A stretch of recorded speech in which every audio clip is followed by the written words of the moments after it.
firefighter is not your typical day job. Helping people, drive a fire truck, red lights and sirens. When you hear that call, you don't always know what you're running into.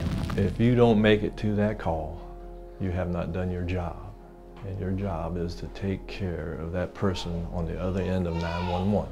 It's the fire department's job to make sure their crews make it there and make it back home. You know, we did a very good job of taking care of people physically. Anytime we had a mental health incident, we were always reactive. But things changed in 2015 after a Virginia Beach firefighter had a mental health incident. We are tough, but we do experience emotions. We've moved away from that reactive approach and tried to get into a more proactive approach. Chief Deborah Gaudette heads up health and safety for the Virginia Beach Fire Department.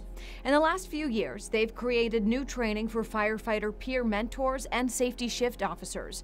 Their jobs start with making sure firefighters talk to each other. They know when something's going on with you. So rather than just, you know, well, he's being a jerk today, and ignore him, hey, let's go get a cup of coffee. This was kind of my last years in the station there. Dan Fentress, who retired back in 2013, remembers those sorts of conversations. We had some fun. We laughed a little bit, but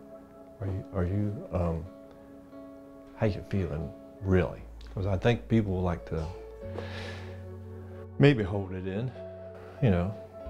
I'm tough, I can hold it in, but sometimes I just, maybe they need to get it out. And now, the conversations are more structured. We talk about the after-action reporting. We asked every officer after every call, not just a major fire, but every call, whether it's, you know, a vehicle fire or whether it's an EMS call, talk about it. And if talking to each other isn't enough, the department has a list of counselors who can help. Because it takes strength to talk about having a problem. It does take strength, especially for people who are trained to run into danger, as Fentress often remembers.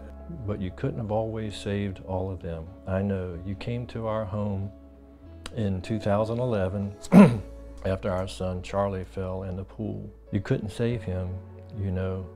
Did you know you were never going to? That you were never meant to save all of them. So is this proactive approach working? I feel like we're healthy, but I can't quantify it. I can't say we've had a drop or anything else.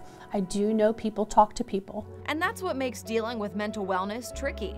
But for people like Fentress, whose son is following in his footsteps, he's thankful these programs are in place. And having a department that's recognized that, hey, we need to get on this. Let's get ahead of it. Let's get ahead of it and take care of our people, you know. It's great.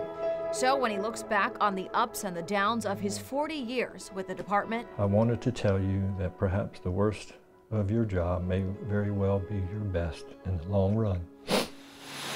he knows his fellow firefighters had his back.